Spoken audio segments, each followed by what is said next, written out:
Ei, aluno, aluno, o aluno, eu sou a luz.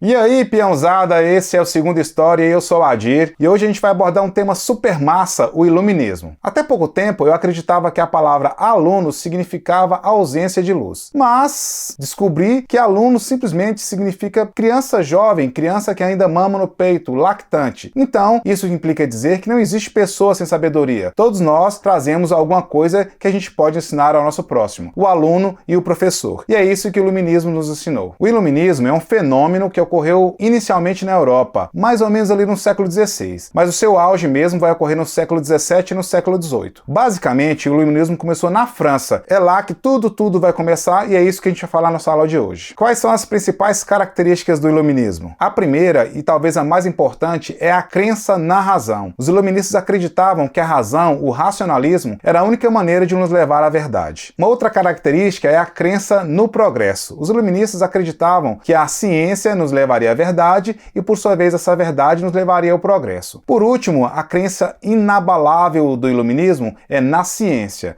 a base de todo pensamento iluminista. Pera aí que meu telefone tá tocando aqui. Oi, tia, tudo bem? Beber querosene é bom para a Covid, tia? Mas sério? Passar terra no cabelo? De onde é que você tirou isso? Dar 3 pulinhos olhando para a lua? Isso tudo cura a Covid, tia? Não, tia, eu sou iluminista. Eu acredito na ciência. E só a ciência pode nos dar a solução para as coisas. E era isso que os iluministas defendiam. Além das características que eu falei, os iluministas também criticavam outras coisas. Eles criticavam a religião, porque alguns deles acreditavam que era prejudicial para a sociedade. Eles criticavam o absolutismo, e é nesse ponto aqui que eu quero tocar com vocês. É importante vocês lembrarem que de vez em quando nos vestibulares, em concursos, as pessoas falam que os iluministas eram contra a monarquia, e isso não é totalmente verdade. Os iluministas são contra o absolutismo. Bem, qual é a diferença? Numa monarquia pode haver um parlamento, e o rei pode dividir o poder com outras pessoas. Já no absolutismo, o rei quer mandar sozinho, e isso os iluministas não aceitavam. Posso dar como exemplo a monarquia na Inglaterra, na qual Voltaire era tanto fã. Existia um rei, mas ele estava subordinado ao parlamento. Além do absolutismo, os iluministas também criticavam os privilégios da nobreza. Para muitos, a nobreza representava o ócio, a preguiça. Cara, eu ia adorar nascer nesse tempo, porque eu tenho preguiça, cara. Nossa, como é bom não fazer nada. Mas a nobreza nada fazia, e essa prática era bastante criticada pelos iluministas. Vale lembrar que o iluminismo é um movimento universal. Eles alcançam quase todos os ramos do pensamento. Eles são filósofos, são advogados, matemáticos, pensadores, lavava, passava, cozinhava para fora, vendia marmita. Onde tinha alguma coisa, lá estavam os iluministas. Eles gostavam de muitos assuntos. O iluminismo é uma corrente de pensamento burguesa. O que isso quer dizer, gente? A burguesia sofria algumas sanções lá na Idade Média. Eles não podiam vender seus produtos livremente e etc. Então o iluminismo veio trazer essa liberdade que a burguesia precisava. O iluminismo, então, é a base para o pensamento capitalista como a gente conhece hoje em dia. Um dos mais importantes precursores do iluminismo é um cara chamado René Descartes. Esse bicho também era outro cara incrível. Ele fez de tudo na vida. Foi advogado, foi matemático, foi pensador, foi filósofo e olha, pasmem, ele ainda foi mercenário e ainda foi para a guerra lutar pela Holanda. Era um cara que adorava a vida e adorava conhecer as pessoas. Ele contribuiu determinantemente para essas 3 áreas que eu falei para vocês. Ele foi um grande advogado, ele também foi um grande matemático e também foi um grande filósofo. Quem tiver mais curiosidade de saber sobre o René Descartes, é só clicar aqui no card acima e ver os vídeos do meu amigo Kelvin. Só para vocês terem ideia, ele chegou a ser preso, viveu na França, na Inglaterra e na Prússia, e ele sempre foi um cara muito conturbado. Os 3 grandes pilares do iluminismo são 3 filósofos incríveis: Voltaire, Montesquieu e Jean-Jacques Rousseau. O Voltaire é uma das pessoas mais conturbadas da sua história, extremamente crítico, extremamente problemático. Ele foi preso por ofensas que fez a um outro nobre. O Voltaire era sarcástico. Ele humilhava os seus adversários. Ele levava o cara ao ódio, porque ele sempre tinha uma sacada inteligente sobre qualquer coisa. Existem frases famosas atribuídas a Voltaire. Entre elas, aquela que diz o seguinte: povo tolo e bárbaro, merece canga, aguilhão e feno. Resumindo, o Voltaire chamou o povo de burro. É isso mesmo. Ele achava que as pessoas não eram competentes ou inteligentes o bastante para governar, para exercer o seu direito de voto. Assim como Platão, Voltaire defendia um governo formado apenas por pessoas notáveis, os filósofos. Além dessa frase, existiam outras também bastante conhecidas. Ele disse: se Deus não existisse, seria necessário inventá-lo. Vale a pena lembrar que Voltaire, diferentemente de outros filósofos, ele não era ateu. Voltaire, ele era deísta. E o que quer dizer ser deísta? É alguém que acredita em Deus, mas não tem religião. Uma outra frase do Voltaire diz que todo assassino é um criminoso, a não ser que o faça em larga escala ao som das trombetas. O que isso quer dizer, galera? O Voltaire criticava muito os privilégios da nobreza. Ele dizia que qualquer pessoa que matasse seria condenada, talvez até à morte. Mas alguém da nobreza, ou um rei, poderia fazê-lo, que não haveria problema algum. Voltaire tem algumas curiosidades. Como eu disse anteriormente, ele foi preso porque ele desacatou o nobre. O Voltaire, ele era um cara super inteligente, cara. Além de filósofo, ele era matemático. Ele descobriu que a loteria da França, ela tinha um pequeno problema. Se você comprasse todos os bilhetes com o dinheiro que você tinha, você receberia um prêmio maior do que você havia gasto. Entenderam? Então o Voltaire descobriu isso. Então todas as vezes, o que ele fazia? Ele ia lá e comprava todos os bilhetes com o dinheiro que tinha e ele ganhava um prêmio maior do que ele havia gasto. O resultado disso é que ele ganhou várias vezes na loteria. Quando as pessoas perceberam que havia essa estratagema, as pessoas mudaram a loteria na França por causa dele. Outro grande pilar do iluminismo é o Barão de Montesquieu. O nome verdadeiro dele era Charles Secunda. Por que ele tinha um nome inglês, sendo que ele era francês? É porque o pai dele era inglês, então deu o nome para ele de Charles Secunda. O Barão de Montesquieu,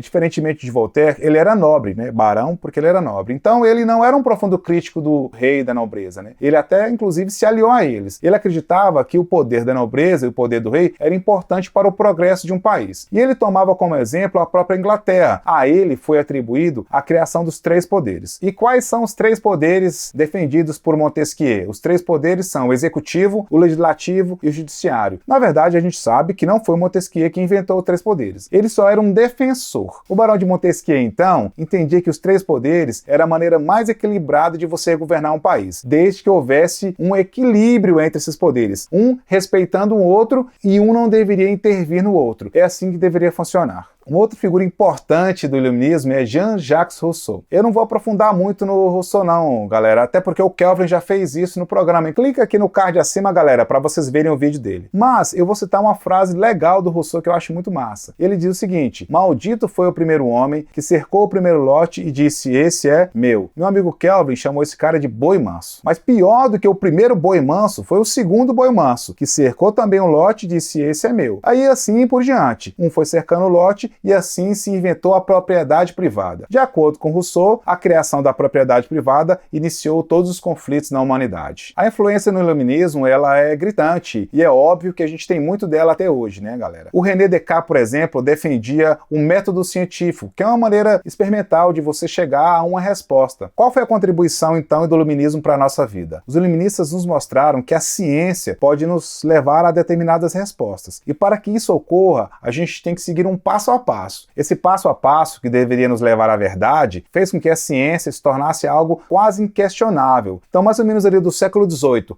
até início do século XX, as pessoas endeusavam a ciência. Hoje em dia, a gente sabe que a ciência não traz todas as respostas para a gente, mas ela traz muitas respostas, principalmente aquilo que se trata da nossa saúde, e é importante que vocês entendam. Então, uma das grandes contribuições do iluminismo, além da filosofia, do direito, da política, foi para a nossa própria saúde mesmo, galera. Então, se cuidem. E você, é um iluminado ou você ainda vive no período das trevas? Se liguem, hein? Tem que estudar. Não esqueçam de comentar, façam seus comentários aqui embaixo, curtir, compartilhar e, importantíssimo, se inscrever no nosso canal. Muito obrigado, espero que vocês tenham gostado da aula. Esse foi o Segunda História. Um beijo!